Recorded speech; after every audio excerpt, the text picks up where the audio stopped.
New studies evaluating the effects of high carbohydrate and high monounsaturated fat diets indicate that patients with type 2 diabetes suffered of modestly raises blood pressure after being exposed to 14 weeks of a high carbohydrate diet compared to a diet high in monounsaturated fat.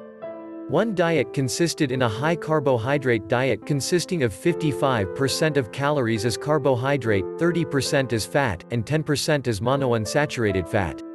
The other diet consisted in a high monounsaturated fat diet deriving 40% of calories from carbohydrate, 45% from fat, and 25% from monounsaturated fat. The research compared the effect of two same-calorie diets among 42 patients with type 2 diabetes, who consumed each diet for 6 weeks, with about 1 week between the two periods. These patients were invited to continue the second diet for 8 weeks more. 8 of them continued on the high monounsaturated fat diet and 13 continued on the high carbohydrate diet. Findings after the first 6-week periods demonstrated that there were no significant differences between both diets in systolic or diastolic blood pressure, the upper and lower numbers on a standard reading, respectively, or in heart rate.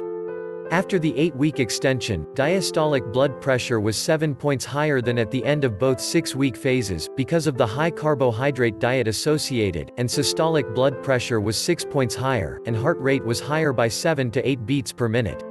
On the other hand, there was a significant lowering of heart rate compared with the end of the initial 6-week periods during the 8-week extension of the high monounsaturated fat diet. There was almost no statistical significance between systolic and diastolic blood pressure that were 3 to 4 points lower after 14 weeks on the high monounsaturated fat diet.